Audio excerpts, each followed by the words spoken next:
കാരുണ്യത്തിന് നേരവും ആരാധനയും സ്തുതിയും പുകഴ്ചയും ഉണ്ടായിരിക്കട്ടെ. പരിശുദ്ധ പരമ ദിവ്യകാരുണ്യത്തിന് നേരവും ആരാധനയും സ്തുതിയും പുകഴ്ചയും ഉണ്ടായിരിക്കട്ടെ. പരിശുദ്ധ പരമ ദിവ്യകാരുണ്യത്തിന് നേരവും ആരാധനയും സ്തുതിയും പുകഴ്ചയും ഉണ്ടായിരിക്കട്ടെ. യേശുവേ മഹത്വം മഹത്വം. Hallelujah hallelujah hallelujah.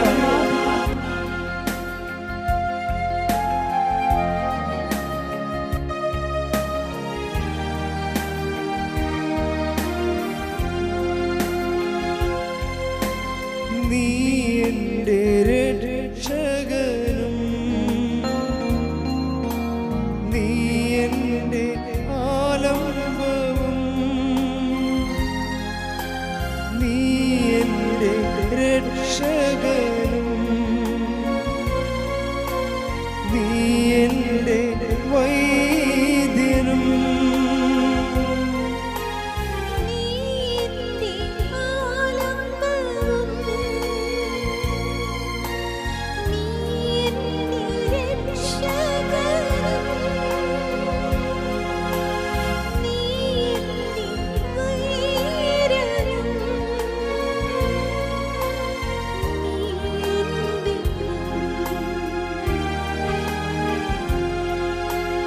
ആരാധിക്കും ഞാൻ പൂർണ്ണ ഹൃദയമോടെ തേടും നിൻ മുഖം ജീവകാലമെല്ലാം സേവിച്ചിടും ഞാൻ സർവ്വവുമാ അടിയേനിതാ. കരങ്ങളിൽ ഈശോയിലോട്ട് നീട്ടി അടിയേനിതാ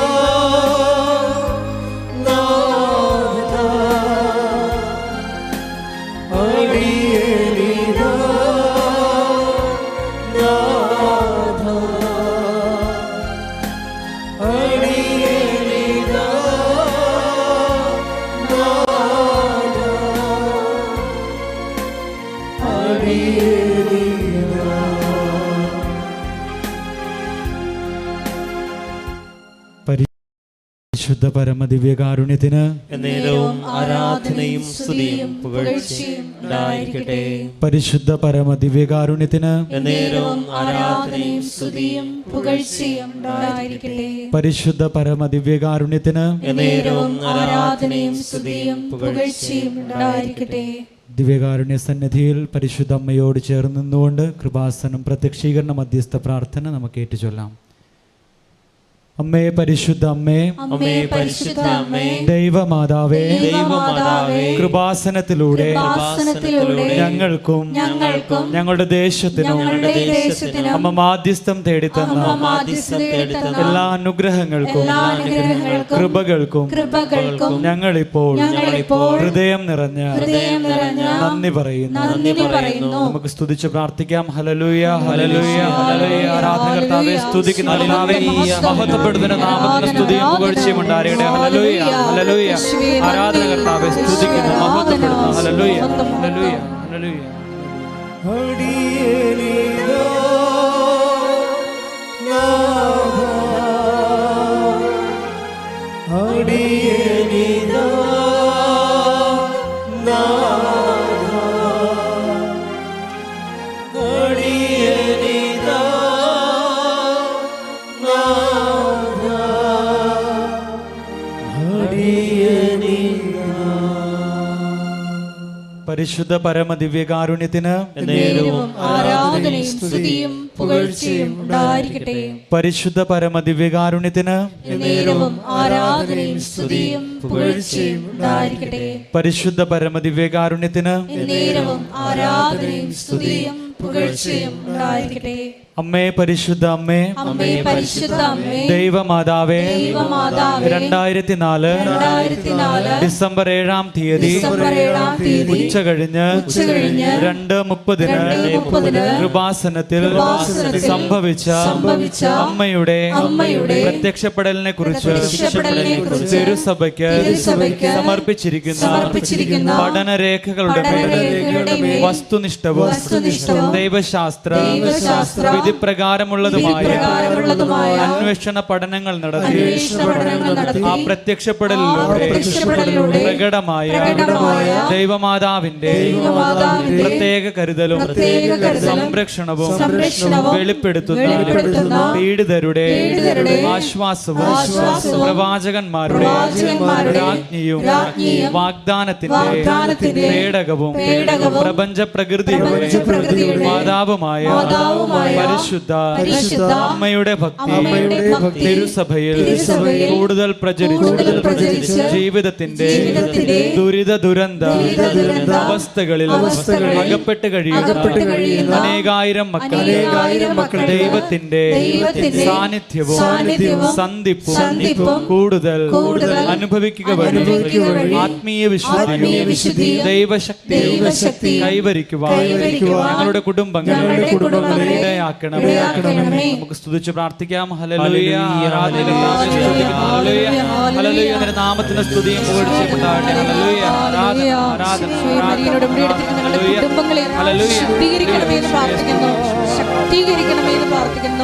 വചനത്താൽ വഴി നടത്തണമെന്ന് പ്രാർത്ഥിക്കുന്നു.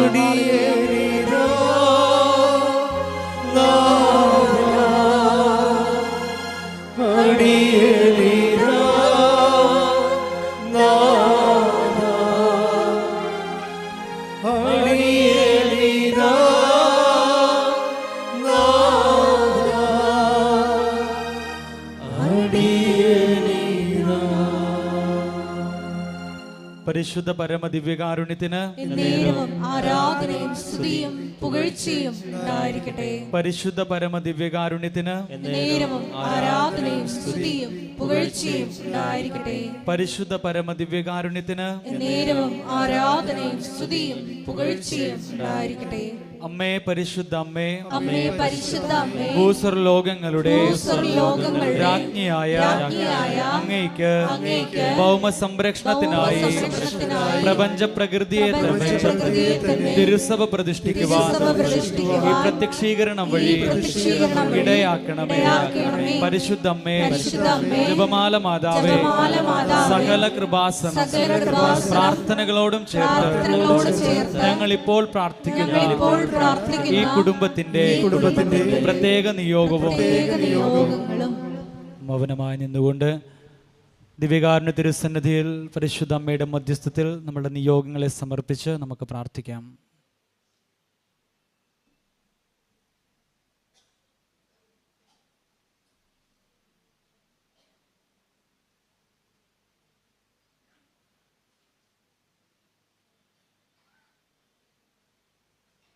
അമ്മയുടെ പ്രത്യക്ഷീകരണത്തിന്റെ ഈ അനുഗ്രഹവേളയിൽ ഞങ്ങൾക്ക് സാധിച്ചു തരുവാൻ കനിയണമേ. നമുക്ക് സ്തുതിച്ച് പ്രാർത്ഥിക്കാം. ഹല്ലേലൂയ, ഹല്ലേലൂയ, സ്തുതിക്കുന്നു, മഹത്വപ്പെടുന്നു. ഹല്ലേലൂയ, ഹല്ലേലൂയ, ഹല്ലേലൂയ, യേശുവേ ആരാധന. നിയോഗങ്ങളെ സമർപ്പിച്ച് പ്രാർത്ഥിക്കുന്നു. ഹല്ലേലൂയ, ഹല്ലേലൂയ, ആരാധന, ആരാധന, ഹല്ലേലൂയ.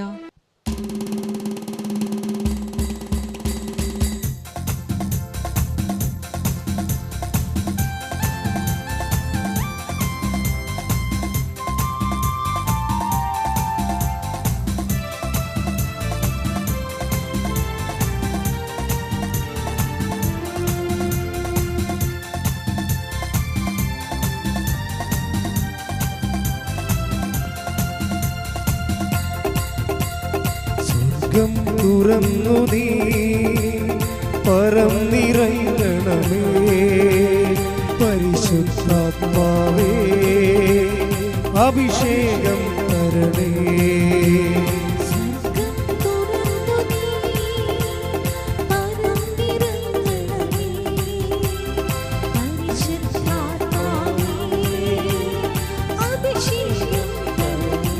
പാടാം. സ്വർഗം തുറന്നു നീ പരന്നിറങ്ങണമേ, പരിശുദ്ധാത്മാവേ അഭിഷേകം തരണേ. ആത്മാവേ ആത്മാവേ ഞങ്ങളിൽ നിറയണമേ.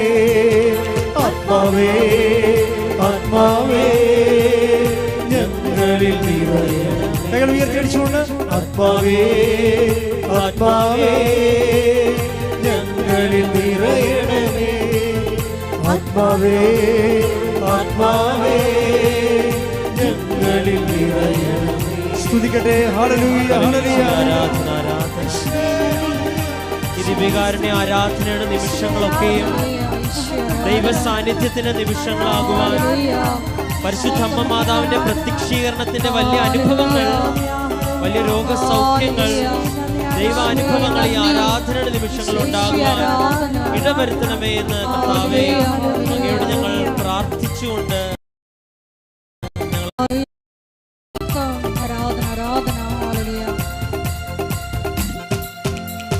ജീവജലമായി ജീവനുകളെ അഗ്നിജ്വാലയായി ജ്വലിപ്പിക്കണേ.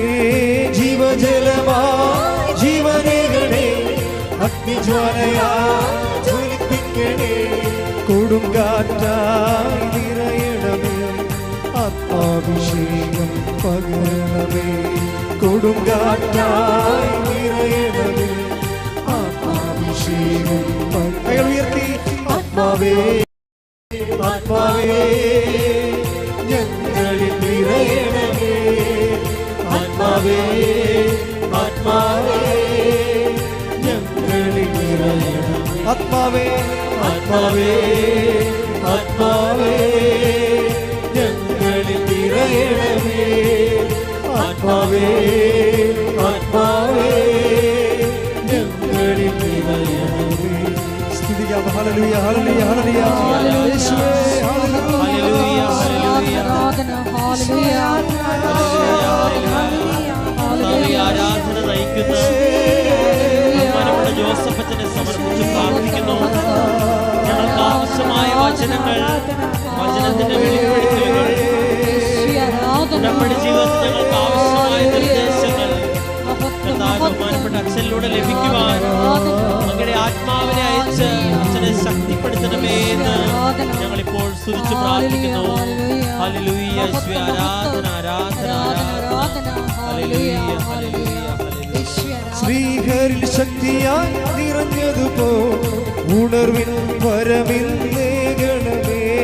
ശ്രീഹരിൽ ശക്തിയായി നിറഞ്ഞതുപോ ഉണർവിൻ വരമിൽ നേകണമേ. അനുഗ്രഹമായി നിറയണമേ, ആത്മാഭിഷേകം പകരണമേ. അനുഗ്രഹമായി നിറയണമേ, ആത്മാഭിഷേകം. കൈകൾ ഉയർത്തി. ആത്മാവേ ആത്മാവേ ഞങ്ങളിൽ നിറയണമേ. ശക്തിയോടെ. ആത്മാവേ ആത്മാവേ ഞങ്ങളിൽ നിറയണമേ. ആത്മാവേ ആത്മാവേ ആത്മാവേ ഞങ്ങളിൽ നിറയണമേ. ആത്മാവേ ആത്മാവേ ഞങ്ങളിൽ നിറയണമേ.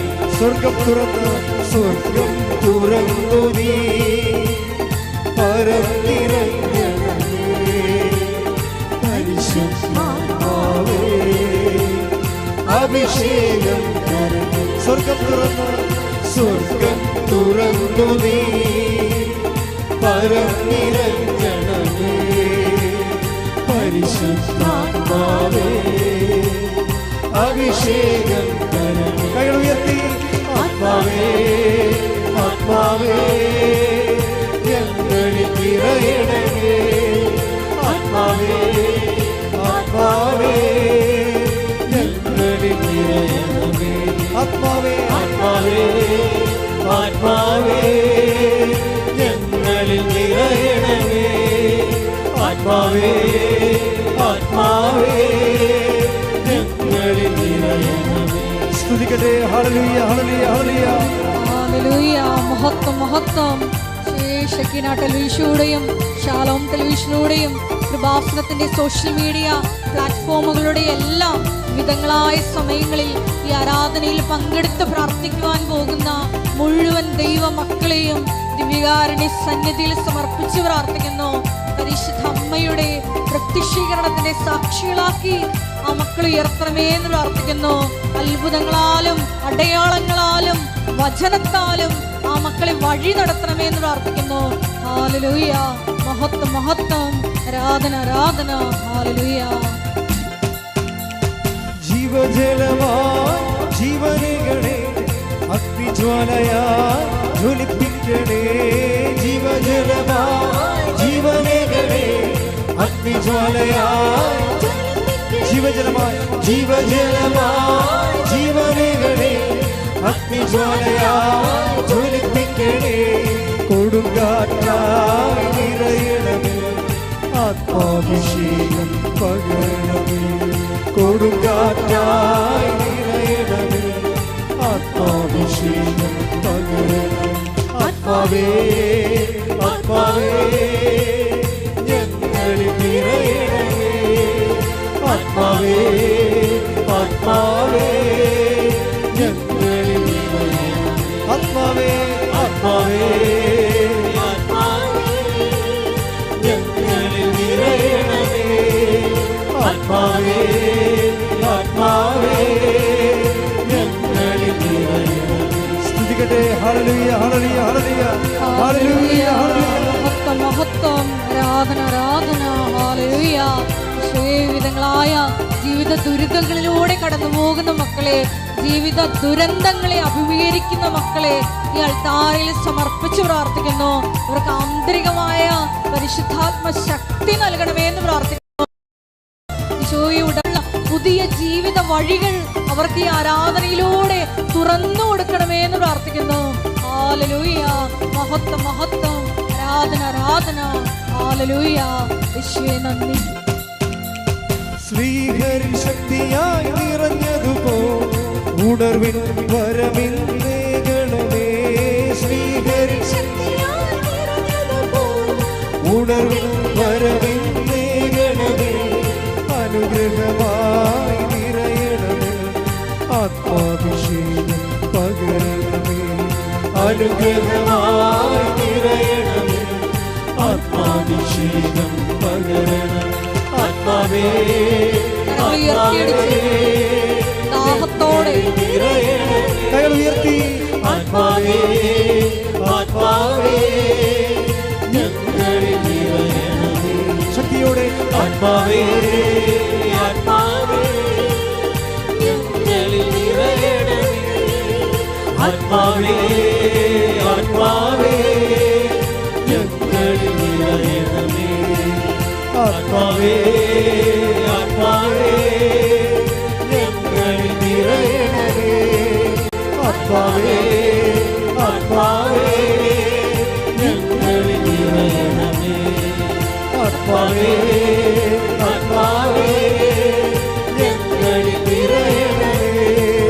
ആത്മാവേ ആത്മാവേ ഞങ്ങളിൽ നിറയണമേ. സ്തുതിക്കട്ടെ. Hallelujah hallelujah hallelujah.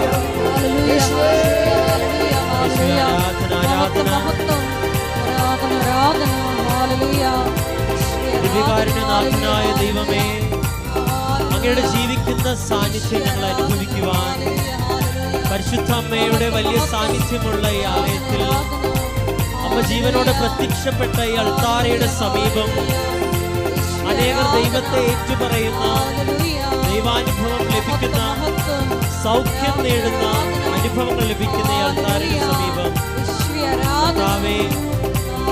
ആയിരിക്കുന്ന ഞങ്ങൾ ഓരോരുത്തരും ദൈവാനുഭവത്താൽ നിറയുവാൻ, പരിശുദ്ധമ്മയുടെ പ്രത്യക്ഷീകരണത്തിന്റെ അനുഭവം ഞങ്ങളുടെ ജീവിതത്തിൽ കടന്നു വരുവാൻ ഈ ആരാധന ഒരു കാരണമാകണമേ എന്ന് ഞങ്ങൾ പ്രാർത്ഥിക്കുന്നു. Hallelujah hallelujah hallelujah hallelujah. യേശുവേ നന്ദി. ഹല്ലേലൂയ.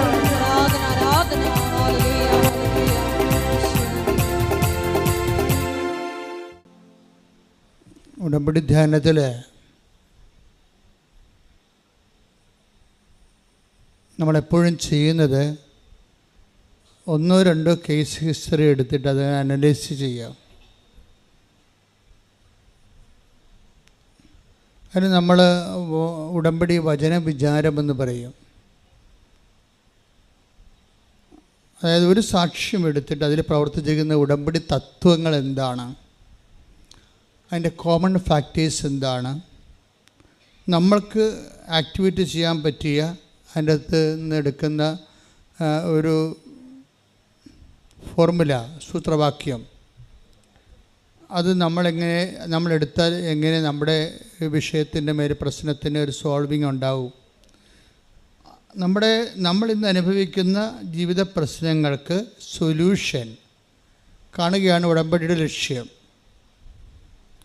ഉടമ്പടി പോലെ ഇങ്ങനെ സർവസ്പർശിയായിട്ടുള്ള എല്ലാ വിഷയങ്ങളെയും സ്പർശിക്കുന്ന, സർവജനീനമായ എല്ലാ ജനങ്ങളെയും സ്പർശിക്കുന്ന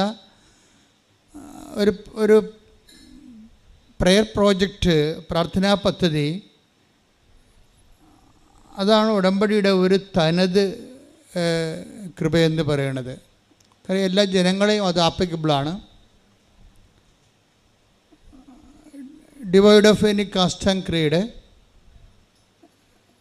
എന്ത് ജാതിയായാലും എന്ത് മതമായാലും മനുഷ്യൻ എന്നുള്ള ആ ഒരു വിഷയത്തിൽ, കോമൺ ഫാക്ടറിൽ ഇത് ഏത് കാലാവസ്ഥയിലും വർക്കിംഗ് കണ്ടീഷനാണ്, വർക്കൗട്ട് ചെയ്യും.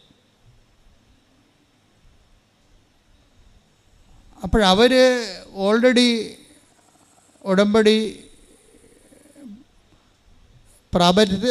പ്രാബല്യത്തിൽ വരുത്തി അവരതിനെ ക്രാക്ക് ചെയ്ത വിധം കണ്ടുപിടിക്കുക, അതിൽ പ്രവർത്തിച്ച തത്വങ്ങളെ ട്രേസ് ഔട്ട് ചെയ്യുക. അതാണ് ഈ വചന വിചാരണത്തിൻ്റെ അല്ലെങ്കിൽ കേസ് ഹിസ്റ്ററി സ്റ്റഡിയുടെ പ്രധാനപ്പെട്ട ലക്ഷ്യം ഉടമ്പടി ധ്യാനത്തിലൂടെ. അപ്പം നിങ്ങൾക്കും ഇന്ന് ഇവിടുന്ന് ട്രേസ് ഔട്ട് ചെയ്തിരുന്ന പ്രിൻസിപ്പിള് നിങ്ങളുടെ ജീവിത മണ്ഡലത്തിൽ നിങ്ങൾക്ക് ആപ്ലിക്കേറ്റ് ചെയ്യാവുന്നതാണ്. അതുകൊണ്ട് തന്നെ ഈ ധ്യാന മണിക്കൂറിലൂടെ ദൈവം നമുക്ക് ഉൾക്കാഴ്ചകൾ നൽകാനും ഉത്ബോധനം നൽകാൻ വേണ്ടി സ്തുതിക്കട്ടെ. Hallelujah, hallelujah, hallelujah, hallelujah. ജ്ഞാനത്തിന്റെ ആദ്യ അന്തം നിങ്ങൾക്ക് വചനം നൽകണമേ എന്ന് പ്രാർത്ഥിക്കുന്നു. നിങ്ങളെ വചനത്താൽ വഴി നടത്തണമേ എന്ന് പ്രാർത്ഥിക്കുന്നു. ആ വെളിപാടുകൾ നൽകണമേ എന്ന് പ്രാർത്ഥിക്കുന്നു. ഹല്ലേലൂയ.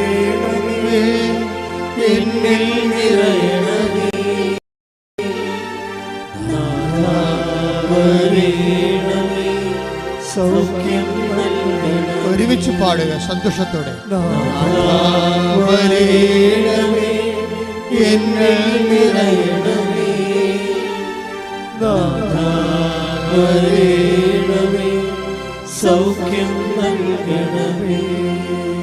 പരിശുദ്ധ പരമദിവ്യകാരുണ്യത്തിന് ആരാധനയും സ്തുതിയും പുകഴ്ചയും ഉണ്ടായിരിക്കട്ടെ. പരിശുദ്ധ പരമദിവ്യകാരുണ്യത്തിന് ആരാധനയും സ്തുതിയും പുകഴ്ചയും ഉണ്ടായിരിക്കട്ടെ. ഏതാണ്ട് ഒരേ പ്രിൻസിപ്പിൾ വർക്കൗട്ട് ചെയ്തിട്ടുള്ള രണ്ട് സാക്ഷ്യങ്ങളെ നിങ്ങളുടെ ശ്രദ്ധയിൽപ്പെടുത്തുന്നതാണ്. ഒന്നാമത്തെ സാക്ഷ്യം അലീഷ വർഗീസിൻ്റെ സാക്ഷ്യമാണ്. അതിൻ്റെ ഒപ്പം പഠിക്കാവുന്ന സാക്ഷ്യം മിനി സെലസ്റ്റിൻ ആരൂർ. ഇനി ഇവർ ഉടമ്പടി ഫസ്റ്റായിട്ട് ഇവർ ചെയ്യുമ്പോൾ ഇവരുടെ ദെൻ റിയാലിറ്റി അല്ലെങ്കിൽ അവരുടെ സ്റ്റാറ്റസ് എന്തായിരുന്നു, അവരുടെ സഫറിങ് സ്റ്റാറ്റസ് എന്തായിരുന്നു. ഇപ്പോൾ മിനിയെ സംബന്ധിച്ചിടത്തോളം ഉള്ളത് ഹസ്ബൻഡിൻ്റെ ശ്വാസകോശ രോഗമാണ്. അതാണ് മിനിയുടെ ഏറ്റവും പ്രയാസപ്പെട്ട ഉടമ്പടിയിലേക്ക് വരാനുള്ള പ്രത്യേകമായ ഒരു സിറ്റുവേഷൻ. അത് മാറാത്ത ഒരു മാരകമായ ഒരു ശ്വാസകോശ രോഗം. അതാണ് മിനിയെ അലട്ടുന്ന ഒരു പ്രധാനപ്പെട്ട കാര്യം. രണ്ടാമത് മിനിയെ അലട്ടുന്ന രണ്ടാമത്തെ കാര്യം, ഹസ്ബൻഡ് മരിച്ചു പോയാൽ പിന്നെ 2 മക്കളുണ്ട്, അവരുടെ ഭാവി എന്താണെന്നുള്ളതാണ് ഒരമ്മയെന്ന നിലയിൽ രണ്ടാമത്തെ അലട്ടൽ പ്രശ്നം. മൂത്ത മകന് ഓരോരുത്തരും എത്തിയിട്ടില്ല. രണ്ടാമത്തെ മകൻ പഠനത്തിൻ്റെ കാലഘട്ടമാണ്. ഇപ്പം എന്തെങ്കിലും സംഭവിച്ചു പോയാൽ എങ്ങനെ ഈ കുടുംബത്തെ എങ്ങനെ മുന്നോട്ട് കൊണ്ടുപോകാൻ പറ്റും, ഒരു ഐഡിയ ഇല്ല. ആശങ്കയുണ്ട്, പക്ഷെ നിലനിൽപ്പിനുള്ളൊരു ആധാരങ്ങളില്ല. ഇതാണ് ഇവരുടെ ഒരു സിറ്റുവേഷൻ. ഇനി അപ്പം ഒരു 3 ഡീമെറിറ്റ്സ് അവർക്കുള്ളത്. ഇനി നമ്മൾ അലീഷയ്ക്ക് വരുമ്പോൾ അലീഷയുടെ കേസിസ്റ്റ് പറയണത് അവർക്ക് ഇതുപോലെ 3 ഡീമെറിറ്റ്സ് ഉണ്ട്. അവരുടെ ഒന്നാമത്തെ ഡീമെറിറ്റ്സ്, അവരൊരു സ്റ്റുഡൻ്റാണ്, വിദേശത്ത് ജോലിക്ക് പോകാൻ വേണ്ടി പ്രിപ്പയർ ചെയ്യുന്നൊരു സ്റ്റുഡൻ്റാണ്, ഒരു യുവതിയാണ്. പലരെയും പോലെ OET ആണ് അവളുടെ ഒരു കടമ്പ എന്ന് പറയുന്നത്, ചാടിക്കടക്കേണ്ട OET ആണ്. പക്ഷേ ഉള്ള പ്രശ്നം അതിനുള്ള പാങ്ങില്ല. OET അവർ ഒരു സ്കൂളിൽ പിള്ളേരെ OET പഠിപ്പിക്കുന്നുണ്ട്. പക്ഷേ അവിടുത്തെ തന്നെ മാനേജർ, ഹെഡ് മിസ്ട്രസ് ഇവരോട് പറഞ്ഞിരിക്കുന്നത്, അലീഷ നിൻ്റെ ലാംഗ്വേജ് വളരെ പുവറാണ്, അതുകൊണ്ട് നീ പരീക്ഷ എഴുതാതിരിക്കുന്നതാണ് നല്ലത്. പരീക്ഷയ്ക്ക് പിള്ളേരെ പഠിപ്പിക്കുന്ന അധ്യാപികയെക്കുറിച്ച് അവരുടെ ഹെഡ് മിസ്ട്രസ് പറയുന്ന കമൻ്റാണ്, നീ OET എഴുതാതിരിക്കുന്നതാണ് നല്ലത്, എന്താ കാര്യം നിനക്കില്ല. അപ്പോൾ അതൊക്കെ മനസ്സിലായില്ലേ? 0 ശരിക്കും പറഞ്ഞാൽ സിറ്റുവേഷൻ അതാണ്. രണ്ടാമത്തെ അലീഷയുടെ ഒരു വിഷയം എന്ന് പറയണത്, രണ്ടാമത് അവൾ അനുഭവിക്കുന്ന പ്രശ്നം എന്ന് പറയണത്, അപ്പനും അമ്മയും വയസ്സാണ്. അവൾക്ക് 27 വയസ്സുണ്ട്, അപ്പനും അമ്മയും വയസ്സാണ്. അത് നിസ്സാര കാര്യമല്ലല്ലോ. ഇനി അപ്പനും അമ്മയുടെക്കൊന്നും ഒരു വരുമാനം ഉണ്ടാക്കി കുടുംബം നോക്കാൻ പറ്റത്തില്ല. അപ്പോൾ കുടുംബം മുഴുവൻ തൻ്റെ മുതുകത്തിരിക്കുകയാണ്. അപ്പോൾ നിസ്സാര കാര്യമല്ലത്. അവളുടെ മുതുകത്താണ് ഈ കുടുംബം മുഴുവനും, അപ്പനും അമ്മയും അവരുടെ ചെലവും ഇവളുടെ ഭാവിയും ഇവളുടെ വിവാഹം എല്ലാം ഈ 27 വയസ്സുകാരത്തിന് മുമ്പിലിരിക്കുകയാണ്. അവൾക്ക് മുമ്പിലുള്ള കടമ എങ്ങനെയെങ്കിലും വിദേശത്ത് എത്തിച്ചേർന്ന് കടങ്ങളെ പരിഹരിക്കണം എന്നുള്ളതാണ്. പക്ഷേ അതിന് ഭാഷയില്ല. ഭാഷയില്ലാത്തത് കൊണ്ട് തന്നെ ഈ വിഷയം എടുക്കാനും പറ്റത്തില്ല. പക്ഷേ എടുക്കാതിരിക്കാനും പറ്റത്തില്ല, ജീവിക്കണ്ടേ? അതാണ് അവളുടെ പ്രശ്നം. മൂന്നാമത്തെ അവളുടെ പ്രശ്നം എന്ന് പറയണത്, അതായത് OETയുടെ ഒരു പ്രോബ്ലം, നമുക്കൊരു 35% മാർക്ക്, ഇപ്പോൾ 35 പോയിൻ്റ് കിട്ടിയാൽ നമുക്ക് ഒരാളിനെ OETയുടെ എക്സാമിന് ഇരുത്താൻ പറ്റും. പക്ഷേ ഇവൾ പലപ്പോഴും 20 പോയിൻ്റ് ഇവർക്ക് കിട്ടത്തുള്ളൂ. 20 പോയിൻ്റുകാരത്തിൽ മാക്സിമം 25 പോയിൻ്റ് കിട്ടും. അങ്ങനെ ഒരാൾ വെറുതെ കൊണ്ടുപോയി 36,000 രൂപ OETക്ക് കൊണ്ട് മുടക്കിയ ആ ഉള്ള കാശും പോകും. അപ്പോൾ ഓരോ മനുഷ്യന്മാരെ അനുഭവിക്കുന്ന പ്രശ്നങ്ങൾ നിങ്ങൾ അറിയണം. അപ്പോൾ ഇവരുടെ ഒരു 2 പേരുടെയും, ഇപ്പം മിനി വർഗീസിൻ്റെയും മിനി സെലസ്റ്റിൻ്റെയും അലീഷ വർഗീസിൻ്റെയും ഈ ജീവിത അനുഭവങ്ങൾ, ഇവരുടെ സിറ്റുവേഷൻ ഇതാണ്. ഇവർ 2 പേരും ഒരു സിങ്കിങ് മൂഡിലാണ്. എന്ന് വെച്ച് കഴിഞ്ഞാൽ മുങ്ങി താഴ്ന്നുകൊണ്ടിരിക്കുന്ന ഒരു ജീവിതം.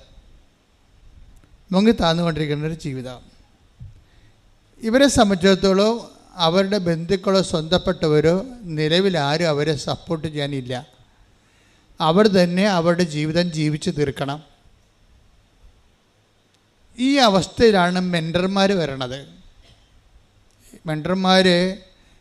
കവനൻ്റ് മെൻറ്റർമാർ ഒരു വലിയ ഇവാഞ്ചലിസ്റ്റുകളാണ്. നിങ്ങളെപ്പോഴും ഓർക്കണം, ഇവിടെ നിങ്ങളിരിക്കുമ്പോൾ നിങ്ങളിവിടേക്ക് മാതാവിൻ്റെ തിരുസന്നിധിയെ കൊണ്ടുവന്നിട്ടുള്ള ഒത്തിരി മെൻറ്റർമാരുണ്ട്.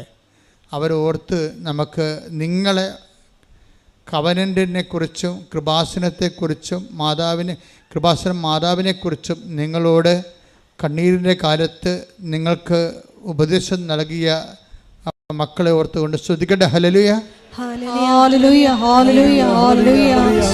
ആരാധന, ഹല്ലേലൂയ, മഹത്വം, ആരാധന. അപ്പം അതിന് അലീഷ ഉടമ്പടിയിലേക്ക് സെറ്റ് ചെയ്യുമ്പോൾ, ഞാൻ കഴിഞ്ഞ ആഴ്ച നിങ്ങളോട് പറഞ്ഞു,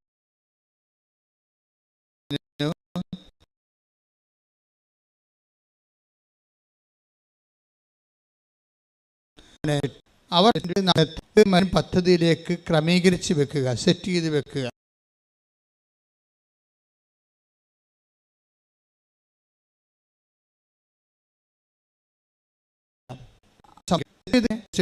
ഏറ്റവും പ്രധാനപ്പെട്ടത് നമ്മൾ സെറ്റ് ചെയ്താൽ പിന്നെ നമ്മളുടെ ഉടമ്പടി എന്ന് പറയുന്ന ആ ഒരു ദൈവികമായ പദ്ധതിയിലേക്ക് നമ്മുടെ ജീവിതം സെറ്റ് ചെയ്ത് കഴിഞ്ഞാൽ, ജീവിതം ആസച്ചാണ് സെറ്റ് ചെയ്യണത്, അല്ല ജീവിതത്തിൻ്റെ ഏതൊരു ഭാഗമല്ല സെറ്റ് ചെയ്യണത്.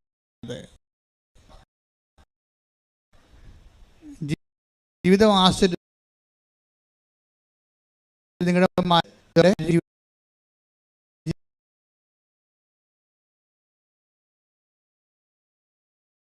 ജീവിതം ആസറ്റിലേക്ക്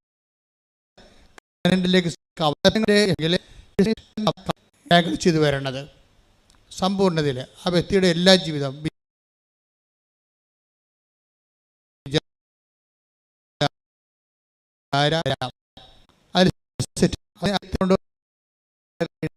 മനുഷ്യരായിട്ട് മുന്നോട്ട് പോയാൽ ഉടമ്പടി ക്രാക്കാകത്തില്ല.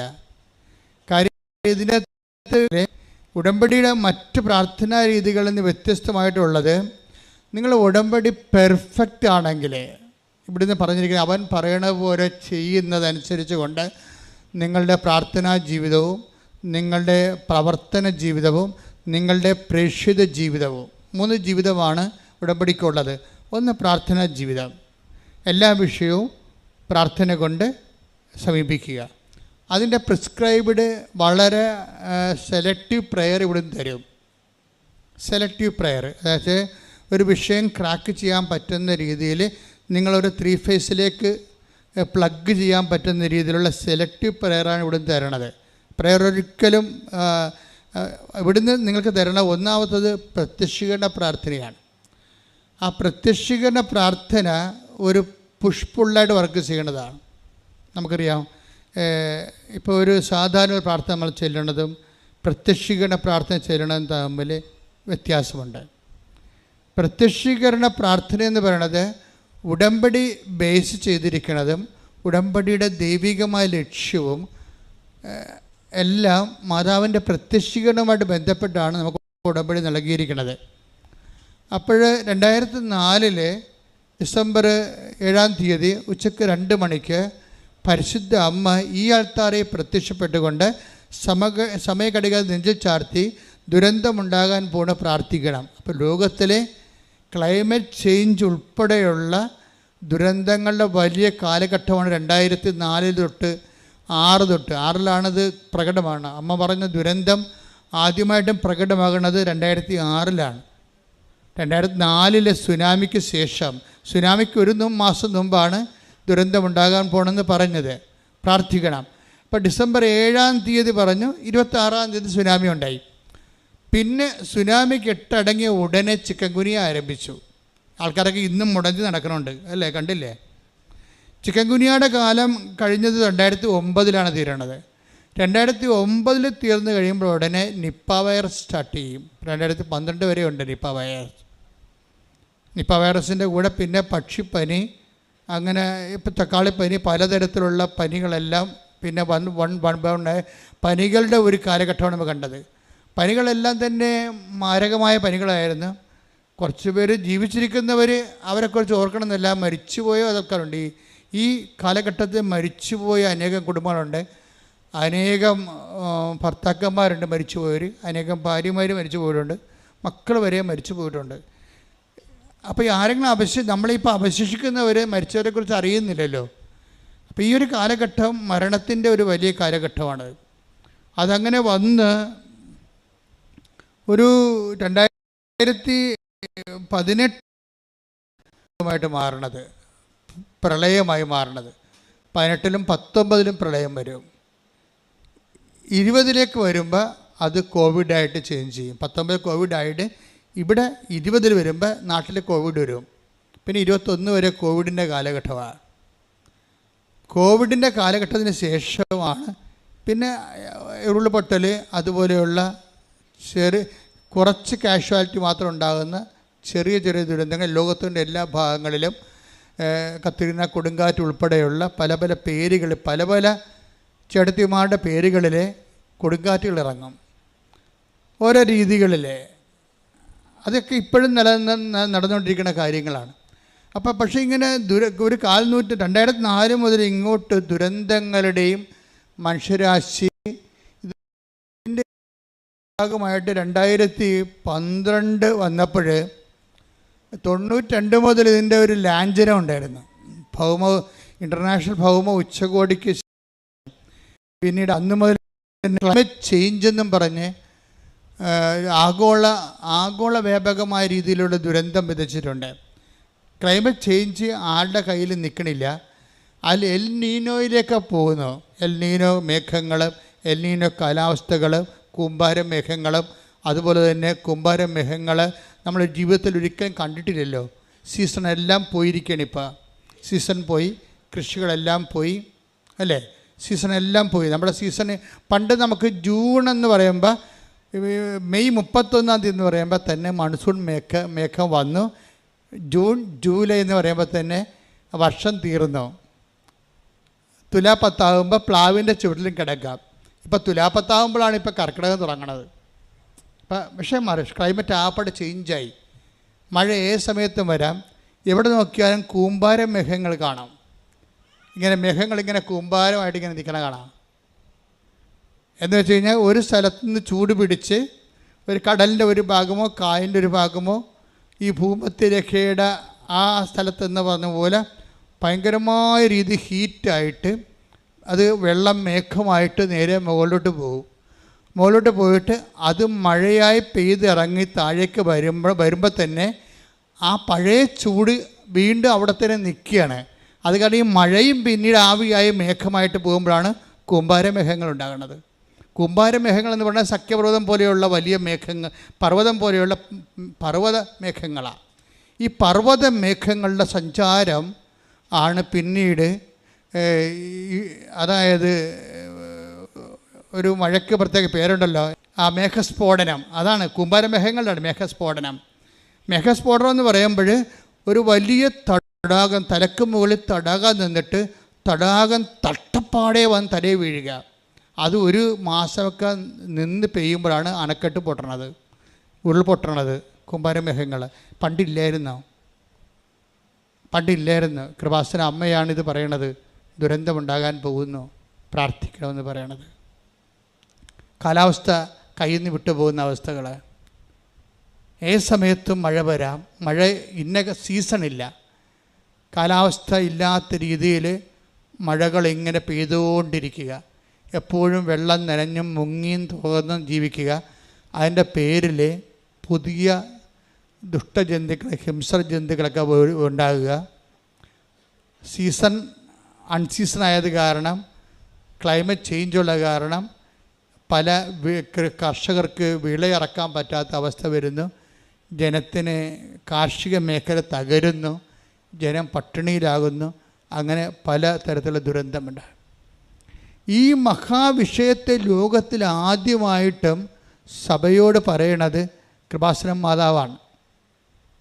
അതാണ് നമ്മൾ ചിന്തിക്കണം. നമ്മൾ ചരിത്രത്തോട് ചിന്തിക്കുമ്പോൾ അമ്മ 2004 ഡിസംബർ 7 ഉച്ചയ്ക്ക് 2:30 മണിക്ക് ഇതുപോലെ ആരാധന സമയത്താണ് പുറകിൽ പ്രത്യക്ഷപ്പെട്ട് ഞാൻ തിരിഞ്ഞു നോക്കുമ്പോൾ ആരോ നിൽക്കണ പോലെ ഞാൻ കണ്ടിട്ട് തിരിഞ്ഞു നോക്കുക, മനസ്സിൽ തോന്നിയിട്ട് തിരിഞ്ഞു നോക്കുകയാണ്. അപ്പോഴാണ് സമയഘടികാരം നെഞ്ചിൽ ചാർത്തി മാതാവ് നിൽക്കണത്, പറയണത് ദുരന്തമുണ്ടാകാൻ പോകുന്നു.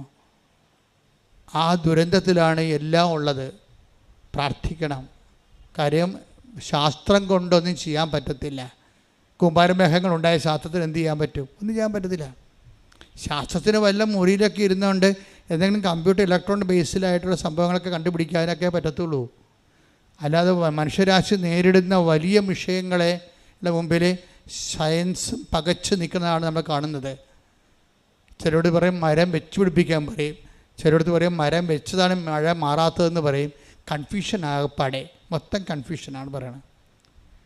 അപ്പോൾ മനുഷ്യൻ്റെ കയ്യിൽ നിന്ന് വിട്ടുപോകുന്നത് കൊണ്ടാണ് ഇതൊരു പ്രാർത്ഥനയുടെ സബ്ജക്റ്റായിട്ട് മാറണത്. അപ്പോൾ ഇനി ഈ പ്രാർത്ഥന ദുരന്തമുണ്ടാകാൻ പോണ പ്രാർത്ഥിക്കണമെന്ന് പറഞ്ഞുകൊണ്ടാണ് എന്ത് പ്രാർത്ഥിക്കണം എന്ന് ഉള്ള ചോദ്യത്തിൻ്റെ മറുപടിയായിട്ടാണ് അമ്മ പ്രത്യക്ഷീകരണ പ്രാർത്ഥനയും പ്രത്യക്ഷീകരണ പ്രാർത്ഥനയുടെ ഭാഗമായിട്ടാണ് ഉടമ്പടി വരണത്. ഉടമ്പടിയാകുമ്പോൾ ഉടമ്പടിക്കുള്ള ഏറ്റവും വലിയ ഗുണമെന്ന് പറയണത് ദൈവത്തിന് നമ്മൾ മറ്റെല്ലാ പ്രാർത്ഥനകൾക്കുള്ള പ്രത്യേകത നമ്മൾ പ്രാർത്ഥിക്കുന്നു, ദൈവം കേട്ടെങ്കിൽ കേട്ട്, കേട്ടില്ലേ കേട്ടില്ല. അംബിഗസാണ്, ഹൈപ്പോത്തസിസാണ്, ഒരു നിർബന്ധവുമില്ല കേൾക്കണമെന്ന്. പക്ഷെ ഉടമ്പടിയെ സംബന്ധിച്ചിടത്തോളം ഉടമ്പടി ഉടനെ വ്യക്തിക്ക് ദൈവം വ്യക്തിയിൽ ഇൻട്രാക്ട് ചെയ്യാൻ പറ്റുന്ന രീതിയിൽ ഉടമ്പടി വ്യക്തിയെ ആദ്യം തന്നെ റീഫോർമാറ്റ് ചെയ്യും. നിർബന്ധപൂർവ്വമുള്ള റീഫോർമാറ്റ് എന്നുവെച്ചാൽ ഇതിൻ്റെ ഉടമ്പടി ലക്ഷ്യം ദൈവം ഇപ്പം തന്നെ അലീഷായും മിനിയും പറയുന്ന കോമൺ ഫാക്ടറുണ്ട്. അവരെങ്ങനെയാണ് രക്ഷപ്പെട്ടതെന്ന് പറയുന്നുണ്ട്. ഉടമ്പടി ചെയ്തപ്പോൾ എന്താണ് അവർക്ക് സംഭവിച്ചത്, എങ്ങനെയാണ് ഈ പ്രശ്നങ്ങളിൽ നിന്ന്, ഭർത്താവിൻ്റെ മാരകമായ ശ്വാസകോശ രോഗങ്ങളിൽ നിന്നും പെട്ടെന്ന് മകന് ജോലി കിട്ടിയതും ഇളയ മകൻ പഠിച്ച് കയറിയതും എങ്ങനെയാണെന്ന് മിനി പറയുന്നുണ്ട്. അതുപോലെ തന്നെ അലീഷ പറയുന്നത്, എൻ്റെ അപ്പനമ്മയും പ്രായമാണ്, എനിക്ക് 27 വയസ്സാണ്, എനിക്ക് ഭാഷ അറിയാൻ പാടില്ല, എന്നോട് എൻ്റെ മാനേജർ തന്നെ പറഞ്ഞു, പ്രിൻസിപ്പൾ തന്നെ പറഞ്ഞു എഴുതണ്ടെന്ന് പറഞ്ഞു. എന്നിട്ട് എങ്ങനെയാണ് അവൾ എഴുതിയത്, അവൾക്ക് എവിടെ നിന്നാണ് പണം കിട്ടിയത്, എങ്ങനെ എഴുതിയപ്പോൾ അവൾ ഒറ്റയടിക്ക് ജയിച്ചത്? കാര്യം ഭാഷ അറിയുന്നവർ പോലും 10 പ്രാവശ്യം പോയിട്ട് എഴുതുന്നത് നമുക്ക് കേട്ടിട്ടുണ്ട്. ഇത് ഭാഷ അറിയാത്ത പലരും എഴുതണ്ടെന്ന് പറഞ്ഞത് പൈസ പോകുമെന്ന് പറഞ്ഞിട്ട് അലീഷ ഒറ്റ എഴുത്തിന് എങ്ങനെ എഴുതിയെന്ന് അലീഷ പറയുന്നുണ്ട്. അതായത് എഴുതാൻ പോയിട്ട് ഞാൻ അമ്മയെ മാത്രം കണ്ടുകൊണ്ട് ഞാൻ എഴുതാൻ പോയി, വേറെ ആരും ഒന്നും നോക്കിയില്ല. എനിക്ക് എന്നെക്കുറിച്ചറിയാം, ഞാനൊരു ബിഗ് സീറോയാണ്, പക്ഷേ ഞാൻ അമ്മയെ മാത്രം കണ്ടു. ഉടമ്പടിയിലാകുമ്പോഴുള്ള പ്രശ്നം വെച്ച് കഴിഞ്ഞാൽ ഈ പേഴ്സൺ നമ്മുടെ വ്യക്തിത്വത്തിലേക്ക് ദൈവം ഇൻട്രാക്ട് ചെയ്യുകയല്ല, ബൈ പേഴ്സൺ ആയിട്ട് പ്രസൻ്റ് ആകും. ഇത് ആണ് ഉടമ്പടിയുടെ ഏറ്റവും വലിയ പ്രശ്നം. ഈ ദൈവം ഇതിൻ്റെ അകത്ത് ബൈ പേഴ്സൺ പ്രസൻ്റാണ്. അതാണ് അലീഷ പറയണത്. ഞാൻ സാധാരണ ഇംഗ്ലീഷ് സംസാരിക്കത്തില്ല, ഞാൻ വാപളിക്കാൻ എനിക്ക് പേടിയാണ്. എന്താ കാര്യം പറഞ്ഞാൽ അപ്പം തന്നെ ഷട്ട് ഡൗൺ ആയിപ്പോകും, കമ്പ്യൂട്ടർ ഷട്ട് ഡൗൺ ആ പോലെ മിണ്ടാതിരിക്കും. പക്ഷേ ഞാൻ സ്പീക്കിങ്ങിന് പോയി നിന്നപ്പോഴേ പൊളിച്ചത് മാത്രമേ എനിക്കറിയാൻ പാടുള്ളൂ. പിന്നെ ആരോ ഇരുന്നുകൊണ്ട് അത് പറ ഇത് പറ അത് പറയുമെന്ന് പറഞ്ഞുകൊണ്ട് എൻ്റെ ഉള്ളിൽ ഇരുന്നുകൊണ്ട് ഇങ്ങനെ പറഞ്ഞുകൊണ്ടേയിരുന്നു. അവർ നിർത്താൻ പറയണവരെ ഞാൻ ഇംഗ്ലീഷ് പറഞ്ഞുകൊണ്ടിരുന്നു. ആരോ ഒരാൾ പിന്നെ ഞാൻ എഴുതാൻ നേരത്ത് ഞാൻ എഴുതിക്കൊണ്ടിരിക്കുകയാണ്. ഞാൻ 3 വരി എഴുതിയപ്പോൾ എൻ്റെ ഉള്ളിൽ നിന്ന് അമ്മ പറഞ്ഞു, റോങ് സ്റ്റോപ്പ് റൈറ്റിംഗ്. ഉള്ളിൽ ഇരുന്നുകൊണ്ട് പറയണേ, നീ എഴുതാൻ ഒക്കെ തെറ്റാണ്, നീ ഒന്ന് റീഡ് ചെയ്ത് ഒന്ന് എഴുതി വായിച്ച്. അപ്പം ഞാൻ 2ാമത് എടുത്ത് വെച്ച് വായിച്ചപ്പോൾ ഞാൻ ഇത് വേറെ രീതിയിൽ എഴുതിയാൽ ശരിയാകുമല്ലോ എന്ന് എൻ്റെ ഉള്ളിൽ നിന്ന് ആരോ പറഞ്ഞു. ഞാൻ ആ രീതിയിൽ മൊത്തം എഴുതിയെന്ന് പറയും. അപ്പം എല്ലാം ആരോ പറഞ്ഞു തരുന്നു, ആരോ പറഞ്ഞു തന്നിട്ട് ഞാൻ എഴുതുന്നു, ആരോ പറഞ്ഞു തന്നിട്ട് ഞാൻ ഇംഗ്ലീഷ് പറയുന്നു. അങ്ങനെ ഒരു പേഴ്സൺ ആയിട്ടുള്ള ഒരു വ്യക്തി ഉടമ്പടിയിലേക്ക് കടന്നു വരികയും ഈ വ്യക്തിയാണ് നിങ്ങൾ ഉടമ്പടിയെ, അതായത് ഉടമ്പടി എടുക്കുന്ന ആൾ എപ്പോഴും ഓർക്കേണ്ട ഇതാണ്, ഉടമ്പടി നിങ്ങളുടെ പെർഫെക്റ്റ് ആണെങ്കിൽ നിങ്ങൾക്ക് പകരമായിട്ട് നിങ്ങളുടെ ഡ്യൂപ്പ് വരും. അതാണ് വിഷയം. ഈ സിനിമയിലൊക്കെ ഡ്യൂപ്പ് വരത്തില്ലേ? അതായത് ഏറ്റവും പ്രയാസമുള്ള കാര്യങ്ങൾ ചെയ്യുന്നത് ആ ഫിലിം സ്റ്റാറിൻ്റെ ഡ്രസ്സ് ഇട്ടിട്ട് ആ ഹെയർ സ്റ്റൈൽ കറക്റ്റാക്കിയിട്ട് ആ ഡ്യൂപ്പാണ് അതെല്ലാം ചെയ്യണം. അയാളുടെ എക്സ്പെർട്ടാണ് അതിൻ്റെ അകത്ത്. എന്നിട്ട് ഇടയ്ക്ക് ഇങ്ങനെ ക്യാമറ ഇയാളുടെ ഫേസ് ഇങ്ങനെ സ്റ്റാറിൻ്റെ ഫേസ് ഇങ്ങനെ കാണിക്കുന്നേ ഉള്ളൂ. പക്ഷേ അഭ്യാസവും അടിതള പറക്കലും ചവിട്ടലും ഒക്കെ വരെ നടത്തുന്ന എല്ലാം ഡ്യൂപ്പായിരിക്കും, എക്സ്പെർട്ടായിരിക്കും. ഇതുപോലെ ഉടമ്പടിയിൽ ഒരു ഡ്യൂപ്പുണ്ട് എപ്പോഴും. അതെപ്പോഴും നമ്മൾ ശ്രദ്ധിക്കണം. അത് ഇവർ മാത്രമല്ല, സാക്ഷ്യം പെർഫെക്റ്റ് ഉടമ്പടിയിൽ എല്ലാവരും തന്നെ പ്രസൻസ് പറയുന്നുണ്ട്. എല്ലാവരും തന്നെ പറയും. ഒരാളുണ്ടായിരുന്നു ഇപ്പം തന്നെ നേരത്തെ ഒരു സ്വാതികൃഷ്ണ എന്ന് പറഞ്ഞ സാക്ഷ്യം ഇന്നലെ ഇന്നലെ സ്വാതികൃഷ്ണയുടെ സാക്ഷ്യമുണ്ടായി. സ്വാതികൃഷ്ണ ഇതുപോലെ തന്നെ ഒരു സ്റ്റുഡൻ്റാണ്. സ്വാതികൃഷ്ണയ്ക്ക് ഒത്തിരി സാമ്പത്തിക പ്രോബ്ലമാണ്. വെച്ചാൽ അവൾക്ക് വിദേശത്ത് പോയി പഠിക്കണം, പക്ഷേ സ്ഥലമില്ല. പിന്നെ ഉള്ള സ്ഥലം 3 സെൻറ്റാണ്. അത് വീടും സ്ഥലവും കൂടി കൊടുത്താൽ 3 ലക്ഷം രൂപയെ സൊസൈറ്റി ബാങ്കിൽ നിന്ന് കിട്ടത്തുള്ളൂ. പക്ഷേ സ്വാതികൃഷ്ണയുടെ ഒരു അവസ്ഥ എന്ന് പറയണത് ഇതുപോലെ തന്നെയാണ്. അതായത് മാതാപിതാക്കന്മാർ സിക്കോ മറ്റെയാണ്, അവൾക്കിത് പറ്റാത്ത ഒരു ജോലിയാണ്. പക്ഷേ ഇത് അല്ലാതെ വേറെ ഒരു കാര്യം അവർക്കില്ല. അപ്പം അങ്ങനെ സാമ്പത്തികമായ തകർച്ചയാണ്. അപ്പോൾ എന്നാ ചെയ്യുന്നത് വെച്ചാൽ സ്വാതികൃഷ്ണ പറയുന്നത്, ഞാനും എൻ്റെ അമ്മയും കൂടി ഉടമ്പടി എടുത്തിട്ട് ഞങ്ങൾ ഒരു 5 പൈസ മുമ്പിൽ കാണുന്നില്ലല്ലോ, 5 പൈസയുടെ ഒരു വരുമാന മാർഗവും കാണുന്നില്ല. അപ്പം ഞങ്ങളിങ്ങനെ വെളുപ്പിനെ പ്രാർത്ഥിച്ചുകൊണ്ടിരുന്ന സമയത്ത് എനിക്ക് തോന്നി ഒരു മുല്ലപ്പൂവിൻ്റെ സ്മെല്ല് വരുന്ന എൻ്റെ മുറിയിലോട്ട് വരുന്ന. അതാണ് പേഴ്സൺ പറഞ്ഞ കണ്ടില്ലേ. അപ്പോൾ അമ്മയോട് ചോദിച്ചു, അമ്മേ മുല്ലപ്പൂവിൻ്റെ സ്മെല്ല് വരുന്നുണ്ടല്ലോ എന്ന്. അപ്പോൾ അവളുടെ മനസ്സിൽ തോന്നി, നീ വെളുപ്പിനെ അടഞ്ഞു കിടക്കുന്ന വാതിലല്ലേ, വാതിൽ തുറക്കാൻ പറഞ്ഞ്. ഉടനെ സ്വാതി വന്ന് പ്രാർത്ഥനയിൽ വാതിൽ തുറക്കുമ്പോൾ ഈ സ്മെല്ല് വല്ലാണ്ട് അങ്ങോട്ട് മുറിയിലോട്ട് കയറി വരും. അപ്പം അമ്മ കയറി വരണതാണ്. ഇത് ഇങ്ങനെ അതായത് ഈ പ്രസൻസ് നിങ്ങൾ ഉടമ്പടി ശരിക്കും ഉടമ്പടിയിലാണെങ്കിൽ നിങ്ങൾക്ക് പ്രസൻസ് ഫീൽ ചെയ്യേണ്ടതാണ്.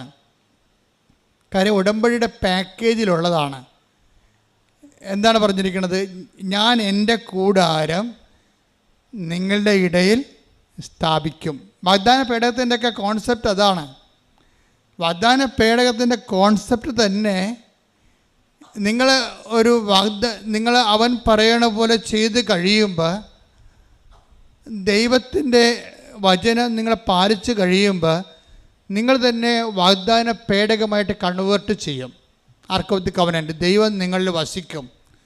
ഈ ദൈവം നിങ്ങളിൽ വസിക്കുന്ന അനുസരിച്ചാണ് ഇതുപോലെ നമ്മൾക്ക് വ്യക്തികളെ കാണാൻ കഴിയണതും നമ്മൾ തന്നെ ചെല്ലുന്ന ഇടങ്ങളിൽ നമുക്ക് ഉടനെ സഹായങ്ങൾ ലഭിക്കണതും. ഇങ്ങനെ ഓരോരോ വിഷയങ്ങളും മറ്റ് പ്രാർത്ഥനാ രൂപങ്ങൾക്ക് ഇല്ലാത്ത ഏറ്റവും പ്രധാനപ്പെട്ട ഫീച്ചർ ഈ പ്രസൻസാണ്. പക്ഷെ പ്രസൻസിന് എപ്പോഴും വേണ്ടത്, ഇപ്പോൾ സ്വാതിയുടെ കുറച്ച് ഉടമ്പടി മുന്നോട്ട് പോകുമ്പോൾ സ്വാതിയുടെ അമ്മ പറയും, നിനക്ക് വിസ ഇപ്പോഴും വരണില്ലല്ലോ. വിസ വരുന്നതിന് മുമ്പ് ഒരു സംഭവം ഉണ്ടായിരുന്നു. വിസ വരുന്നതിന് മുമ്പ് സ്വാതി അത് വരാത്ത കാലത്ത് ഇവിടെ വന്ന് ഉടമ്പടി ചെയ്തിട്ടിരുന്ന് പ്രാർത്ഥിക്കുമ്പോൾ സ്വാതിയുടെ പ്രശ്നം പണമാണ്. പണം കിട്ടാനുള്ള മാർഗവും ഇല്ല, അതിനെ ചിന്തിക്കാൻ പോലുള്ള സ്വാതന്ത്ര്യമില്ല. പണത്തെക്കുറിച്ച് നമുക്ക് ഇന്നയാൾ തരും ഇന്ന സ്ഥലത്ത് നിന്ന് ചോദിക്കാമെന്നൊക്കെ നമുക്കൊരു ഐഡിയ ഇല്ലേ. പണത്തെക്കുറിച്ച് സ്വാതിയെ സംബന്ധിച്ചിടത്തോളം കിട്ടാനുള്ള ഒരു ആശയം പോലും ഇല്ല. അതാണ് സീറോ മൈനസ് എന്ന് പറയണത്. പിന്നെ ആകെപ്പാടെയുള്ള അവലംബം എന്ന് പറയണത് അമ്മയാണ്. ഉടമ്പടി വഴി അമ്മയുമായിട്ടുള്ള റിലേഷനാണ്. ആ റിലേഷൻ അവൾ മര്യാദയ്ക്ക് കീപ്പ് ചെയ്യുന്നുണ്ട്. അപ്പം അതിങ്ങനെ കീപ്പ് ചെയ്തിട്ട് അവൾ ഒരു നിവൃത്തി ഇല്ലാതിരിക്കുന്ന സമയത്ത് അവൾ ഇവിടെ വന്നിരുന്നിട്ട് അമ്മയുടെ മുഖത്ത് നോക്കിയിട്ട് ജപമാല ചൊല്ലിക്കൊണ്ടേയിരിക്കുമ്പോൾ അവൾക്ക് ഉടനെ വേണ്ടത് 2 ലക്ഷം രൂപയാണ്. ഉടനെ അവളുടെ മടിയിലോട്ട് നോക്കുമ്പോൾ 2 രൂപയുടെ തുട്ട് കിടക്കും. ആരിട്ടെന്ന് ആർക്കും അറിയത്തില്ല. 2 രൂപയുടെ തുട്ട് മടി കിടക്കും. ഇതൊക്കെ കേൾക്കുമ്പോൾ തന്നെ രസമാണ്. എന്നുവെച്ചാൽ നമ്മൾ പറയുന്നൊരു ആംഗിളിലല്ല ഉടമ്പടി പോണത്. ഇത് ഡയറക്റ്റ് പേഴ്സൺ ടു പേഴ്സൺ ഇൻട്രാക്ഷനാണ്. അപ്പോൾ സ്വാതിക്ക് ഉടനെ മനസ്സിൽ തോന്നും, ഈ 2 രൂപ ആരാകൻ്റെ മടി കൊണ്ടുവന്ന് ഇട്ടത്. അപ്പോൾ അവൾ 2 രൂപ എടുത്തിട്ട് ടോസ് ഇടും എന്താണെന്ന് വെച്ചാൽ, എനിക്കൊരു ഗതിയും പരഗതിയും ഇല്ല, 5 പൈസ കിട്ടാനും തരവില്ല, ആരോട് ചോദിക്കുമെന്നുള്ളൊരു ഐഡിയയും ഇല്ല. ഞാനിങ്ങനെ ഒരു ബിഗ് സീറോ അല്ലേ, അമ്മേ സത്യം പറ, ഞാൻ പോകുക ഇല്ലയോ എന്നിട്ട് പറഞ്ഞിട്ട് ടോസ് ഇടും. ടോസ് ഇട്ട് കഴിഞ്ഞപ്പോൾ ഉടനെ മാതാവ് നീ പോകുമെന്ന് പറയും. അതാണ് ടോസ് വീഴും. അപ്പോൾ അതും പിടിച്ചോണ്ട് അവളിൽ നിന്ന് ഇറങ്ങിപ്പോകും. ഇറങ്ങിപ്പോയി കഴിയുമ്പോൾ ഉടനെ അവളുടെ ആൻറ്റി വിളിക്കും. ആൻറ്റി വിളിച്ചിട്ട് ഈ 2 ലക്ഷം രൂപ അവൾക്ക് ക്രമീകരിച്ച് കൊടുക്കും. അപ്പോൾ പിന്നെ ഈ പൈസ അവളുടെ കയ്യിൽ നിന്ന് കാണാതെ പോകും.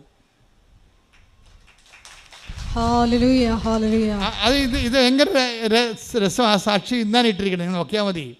എങ്ങനെയാണ് വളരെ കോൺക്രീറ്റ് ടാഞ്ചിബിളായിട്ട് നമ്മളോട് ദൈവം ഇങ്ങനെ മെറ്റീരിയലായിട്ട് ഇടപെടുന്നത്. ഉടമ്പടിയുടെ ഏറ്റവും വലിയ ഫീച്ചറിലൊന്നാണ് മെറ്റീരിയലായിട്ട് നമ്മളോട് ഇടപെടുന്നത്, മെറ്റീരിയൽ എവിഡൻസോടുകൂടി. അല്ല, ഒരു സ്പിരിച്വൽ എവിഡൻസിൻ്റെ എല്ലാം കഴിഞ്ഞിട്ട് ഒരു ഡയറക്റ്റ് കോണ്ടാക്റ്റ് മെറ്റീരിയൽ എവിഡൻസ് എന്ന രീതിയിലാണ് ഇപ്പോൾ ഉടമ്പടിയിലെ ലാസ്റ്റ് ഭാഗങ്ങളെല്ലാം സഞ്ചരിക്കുന്നത്. ദൈവം നമ്മളുടെ കൂടെ ചെയ്തുകൊണ്ടിരിക്കുന്ന വലിയ കാര്യങ്ങൾ ഓർത്തുകൊണ്ട് സ്തുതിക്കട്ടെ. ഹല്ലേലൂയ, അടയാളങ്ങളിലൂടെ ഞങ്ങളുടെ കൂടെ സഞ്ചരിക്കുന്ന അവിടുത്തെ സാന്നിധ്യത്തിന് നന്ദി പറയുന്നു.